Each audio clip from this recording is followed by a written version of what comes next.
Good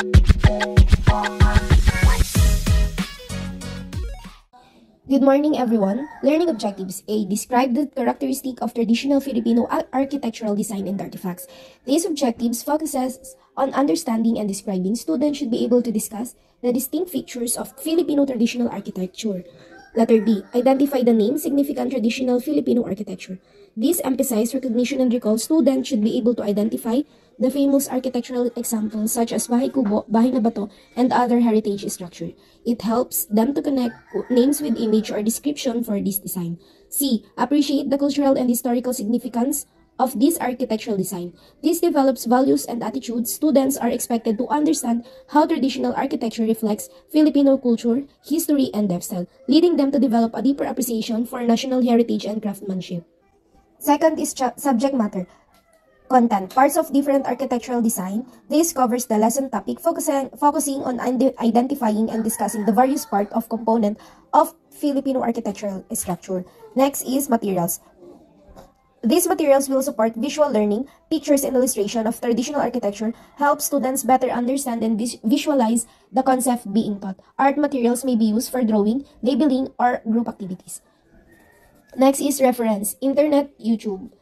These are the source of learning content. Teachers can use online videos and reliable website to show the example of Philippine architectural heritage and artifacts to make the lesson more engaging. So before we proceed to our lesson, I have here a classroom rules we have learned. So L for listen carefully, E engage respectfully, A always try your best, R raise your hand before you speak, and lastly never distract others. My name is Renzo Di Balino, and my co-teachers are Romeo Joy Espinas and Diana Grande. We are going to be your teacher for today. So I have a question. How is everybody feeling for today? Good? That's good to hear. Despite on our ever-changing weather, you are here today to learn and have fun with our new activities. So before we start, please all stand up and let us pray. Okay, class. Before you sit down, please arrange your chair, remove unnecessary things with you, and pick up the trash near you. Okay? Okay, class, I'm going to check the attendance. Is everybody here today? Good. Everybody is here today. So, before we proceed to our new discussion, I want to know what is the last topic that we will discuss. Correct. We discussed all about the Philippine artifacts that can be found in the land and the sea. Today, we have a new discussion. Before that, I have here some pictures. I know some pictures you are not familiar with. So, you have a choices in the box. So, is everybody ready? Okay, let's start. First picture is this. Everybody go here in the weekends. And we can go here sometimes in Christmas, New Year, or in other celebration like weddings and mga halimbawa mga binyag po. So correct. This is a simbahan or a church. Next picture is this. People that do crime and halimbawa meron po ginawang masama or ganun, dito po napupunta. Correct. This is carcel or a prison. Next picture is this.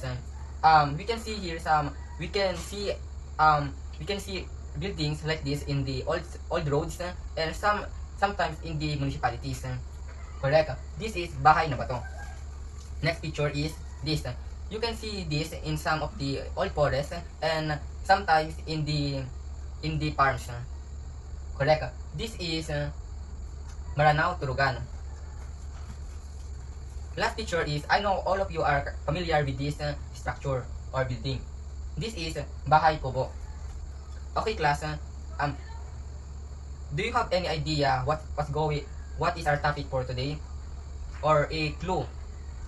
I know all of you are going to say houses or different types of houses, but our topic for today is the architectural design found in the Philippines. So first is Bahay Kubo. Before we discuss this, I want you to all to be familiarized with the classroom rules.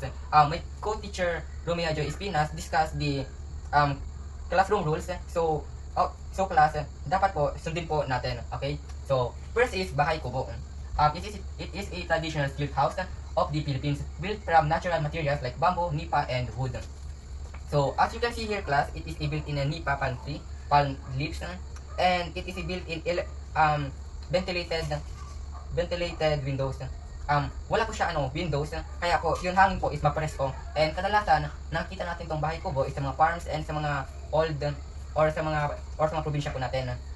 So dito naman po is nakaano po siya, nakataas. Meaning po naka-structure po siya sa naka-structure siya para kapag nabaha, hindi mapasukan ng tubig yung bahay kubo. Also, bahay kubo is lahat po ng bahay kubo is nasa American period era siya ginawa or makikita natin. So, next naman po is Maranao, Turugan. Again po, makita din natin siya sa mga probinsya or sa mga municipalities. Kadalasan din natin sila makikita, pero yung iba is naka-preserve pa rin kasi ang Maranao, Turugan is national treasure of the Philippines. So, again, Maranao, Turugan is a traditional royal or stately house of the Maranao people. Characteristic by elaborate carved posts and roof ornamentation. So, Maranao, Turugan is meron po dito is yung mga gawa po siya sa yun, mga pinatigas na kahoy, yung mga old mga tree trunks. And gawa din siya sa mga wood, and kadalasan po is meron din po siyang bato para nakasuporta din po. At naka-ano din po siya, naka-design para po sa mga makaiwas din sa mga earthquake at sa mga flood. So, ito pong Maranao, Turugan is nasa siya, pre-colonial indigenous era. So, at ang Maranao din po is dati po din siya ng mga gathering po at mga weddings na ginaganapan. So, let's proceed to our next one.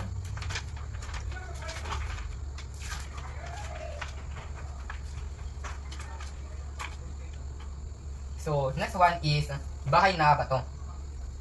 So, Bahay na Bato is a colonial house from the Spanish era, built with a stone or brick ground floor and a wooden upper floor. So, yung mga windows po dito is naka po siya, rectangular size.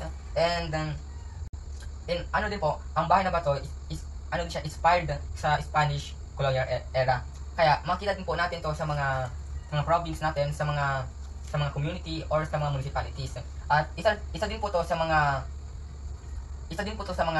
alam ng Pilipino na kapag meron kang bahay na bato na doon ka tumitira at masabi ka nila na mayaman or meron kaya yung time na yon.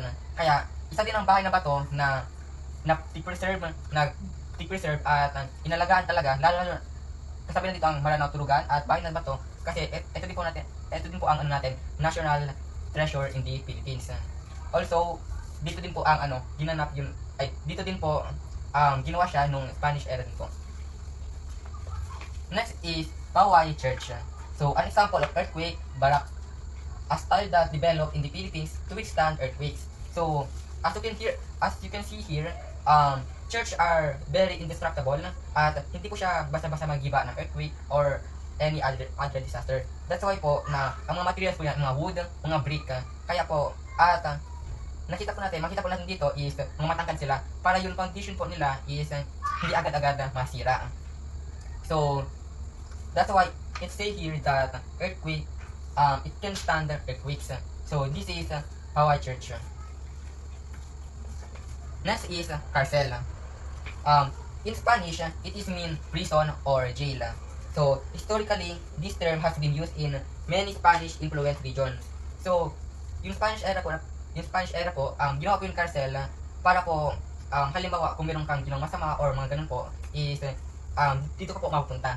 So, ang mga materials po na ginamit is mga iron bars, tapos, para po sa mga kulungan po ng mga tao po. At ginawa din po siya sa mga bricks at sa mga sementa. At ang design din po niya is sa mga Spanish era din po. So, that is for our discussion Children, again, I am teacher Diana, one of your teacher in art subject for this afternoon. So now the teacher Renzo is done on discussing about the 5 architectural designs. So let's proceed now to our activity. So the activity that you are going to do for this afternoon is create your own design and present it in front of the class. So I will divide you po into 2 groups, and each group will choose among the 5 architectural designs that you want to draw.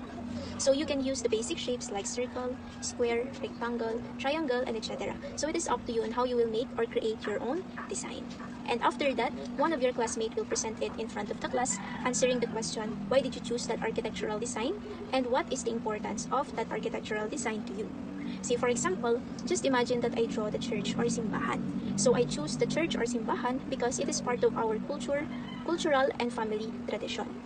And the importance of church or simbahan to me or to all of us is it provides a emotional support and guidance in moral and values in life. Okay, so I will give you at least 2 to 3 minutes to finish the activity, and you can do the activity now.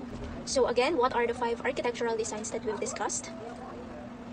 Very good. So the 5 architectural designs that we've discussed are Torogan, Bahay na Bato, Bahay Kubo, Simbahan, and Krusel. So in our discussion, we've discovered the rich culture of the Philippines. And always remember that we should not just learn about them, but we should also embrace and appreciate them. So now we have another activity. So our activity is a simple true or false. So if the sentence is correct, just say the word true. And if the sentence is not correct, just say the word false. Okay. So if you want to answer, you can raise your hand po. Okay. So for the number 1, the sentence is, Bahay Kubo is made of bamboo nipa or coconut. So is it true or false? Very good. So it is true. So for number 2, Bahay Kubo means resting place. So is it true or false? Very good. So it is false because the one that we call resting place is the Torogan. So the Torogan is a traditional ancestral house that we can found in Mindanao. For the number 3, okay, so a Torogan can be found in the Maranao people of Lanao, Mindanao, Philippines. Okay, so is it true or false? The answer is very good. So it is true. Number 4. So, Bahay na Bato is made of bricks, bamboo, and nipa. So, is it true or false? That's correct. So, Bahay na Bato, from the word itself, bato or stone or rock in English, Bahay na Bato is made of strong stone or masonry. And then last number, or number 5. So, simbahan or church is where people pray and worship. So, is it true or false? Okay, very good. So, it is true. So, it seems like you understand our discussion. So, for your assignment,